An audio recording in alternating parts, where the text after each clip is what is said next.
Hi there, my name is Nick Gilroy. I'm the Managing Director and owner of a company called Sail Away Coaching Limited.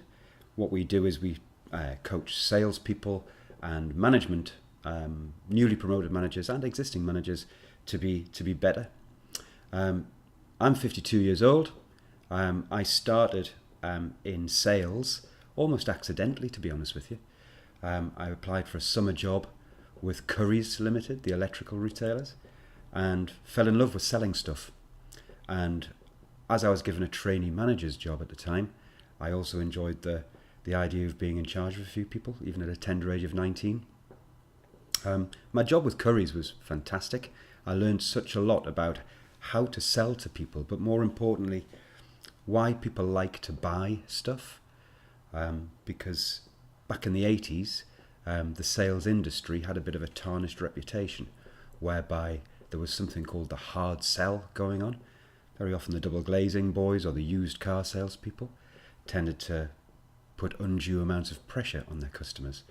What I enjoyed about the training that I received to be a professional salesperson at that early age was to learn how people like to buy rather than how to sell to them. So my 5 years at Currys ended up very, very successful for me, because I ended up running my own store. I was a manager and training other young salespeople and older salespeople to do it better. But as the manager of a store, it was a fantastic opportunity. And at age just 24 years old, I was the manager of Currys on Northumberland Street, which is in Newcastle upon Tyne, and it had the second biggest turnover in Currys stores in the country, which was great. Around about that time, 5 years in though, 24, 25 years of age, Sunday trading was coming in, and out of hours and out of town retail parks, and I had a young family now. So I wanted to get to a stage where I could use the selling skills that I'd already acquired, but in a Monday through Friday 9 to 5 kind of a way. So I left Currys and I went to work for a company called Yorkshire Bank Finance, and they were selling loans and leasing terms and overdraft facilities to small businesses.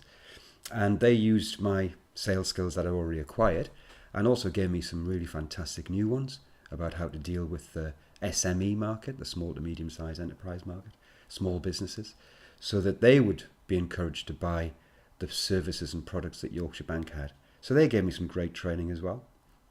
And 5 years in the bank, I acquired another tranche of knowledge about how people and businesses like to buy. And even more so, I was fully understanding now that nobody likes being sold to, but people love to buy things, regardless of what product or service that it is. So I had 5 very happy and successful years at the bank, but unfortunately my position was made redundant after 5 years. So I had to look around for another job.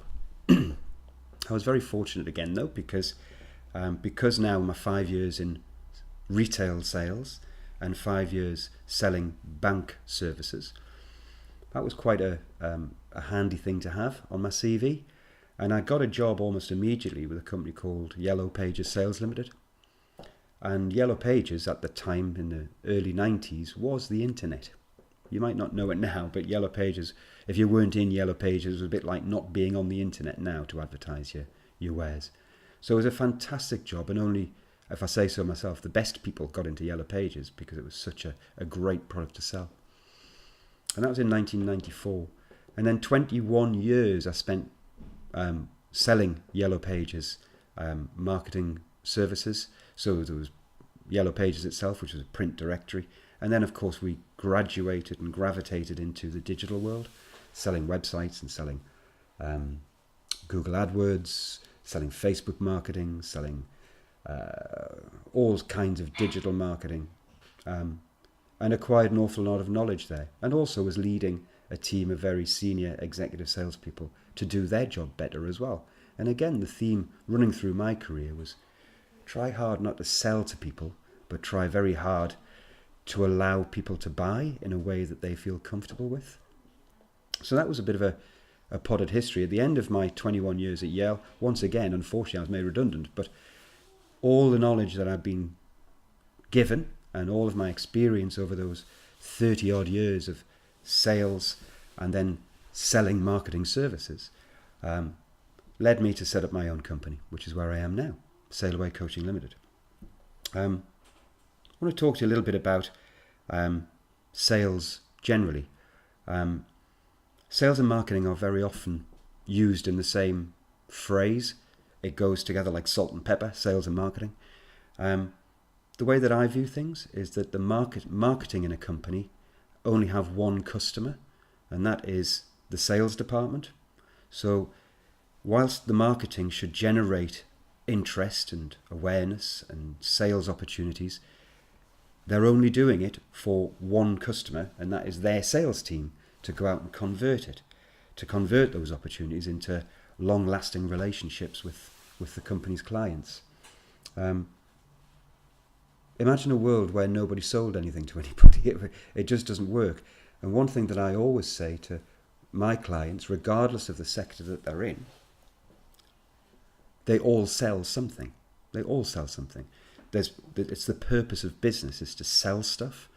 Now, marketing makes selling stuff that little bit easier because it warms people up. It creates the awareness and so on and so forth. But the right sales techniques are hugely important.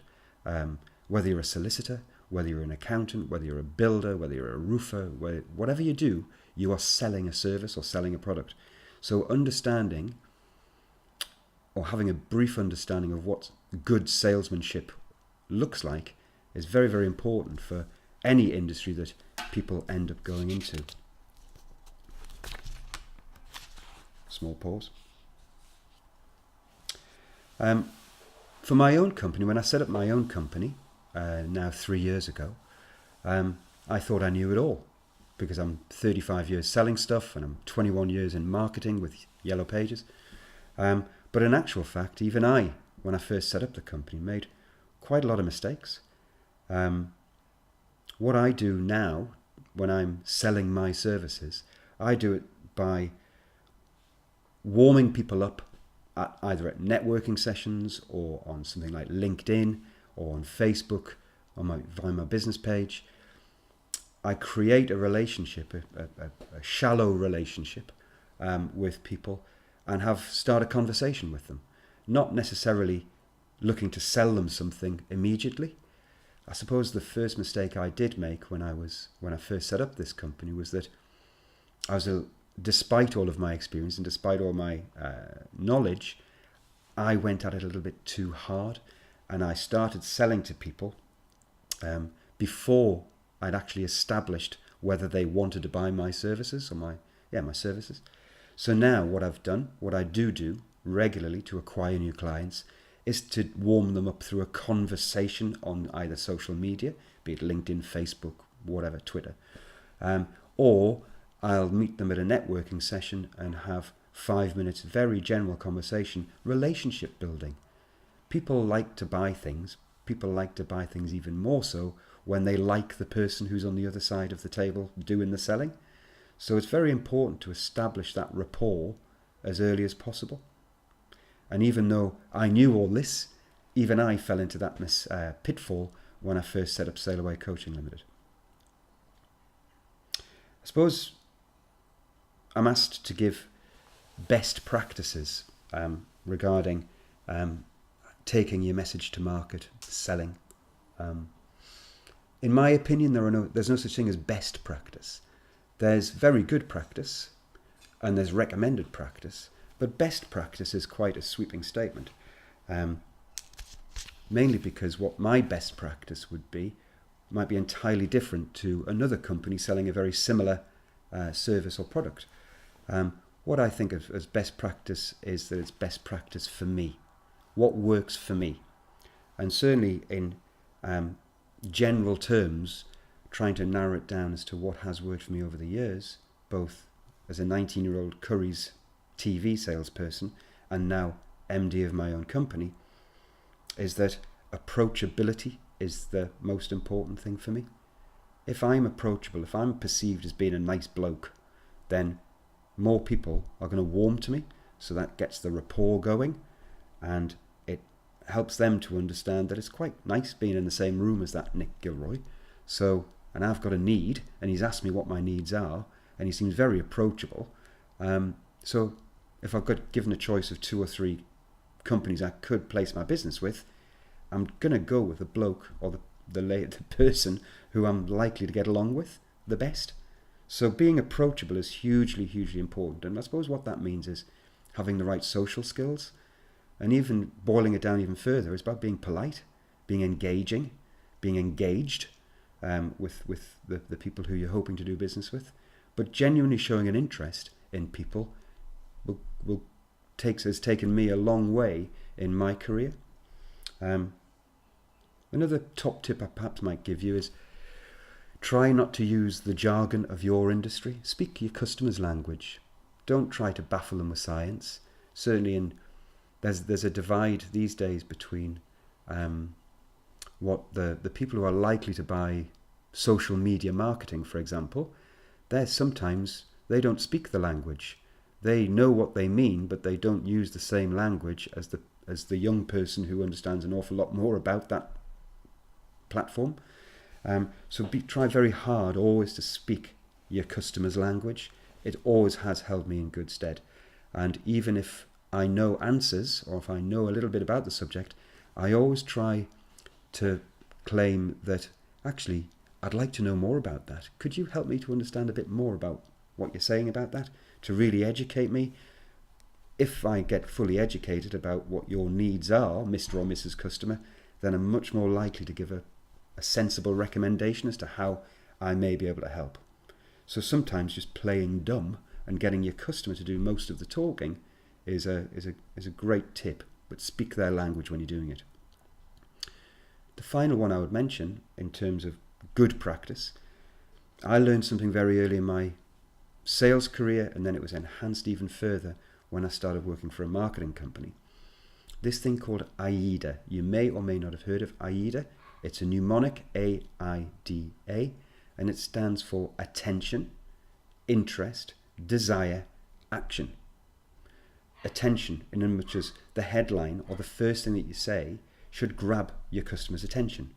Interest, the next thing that you say will maintain their interest in what you've been talking about. Desire means you're creating the desire in your potential customer that they might want to take this a bit further. They might fancy buying whatever service or product that you're offering. And action is, okay, now I understand a little bit more about it and I fancy buying this. What do I do next? Do I make a call? Do I visit a store? Do I go online? Whatever. So AIDA is a great red thread that has run continuously through my career, and it's always proven to be useful for me, particularly when I'm doing some self-analysis when things haven't gone so well. So if I don't happen to convert a customer into a prospect into a customer, if I look back and think, how did that conversation go? Very often I find that I might have missed out 1 or maybe 2 of the steps of AIDA, and there are only 4 of them in the first place. I'm also asked to suggest a few things that you might like to avoid completely when selling stuff or indeed marketing stuff. For me, don't be pushy. People don't like being sold to. Pushiness is very often perceived as when you're trying to shove off on something they don't really need. How that is avoided is by asking a great series of questions to really establish the needs. If you haven't done that and you just start selling the product, whether it's appropriate for your customer or not, then you're going to be perceived as being pushy.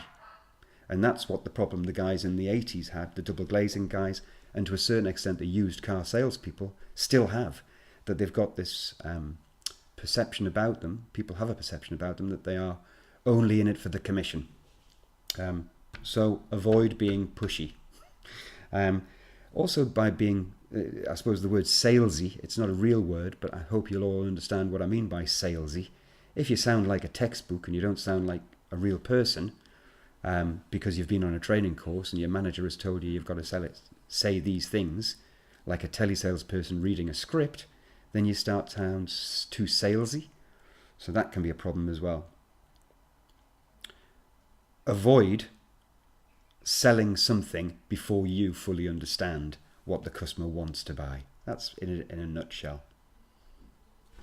So, I thought I would give you, just as we start to wrap up this, I was asked to give a couple of examples about where I screwed up and also where I did something particularly well, because both occasions I learned huge amounts for the rest of my career.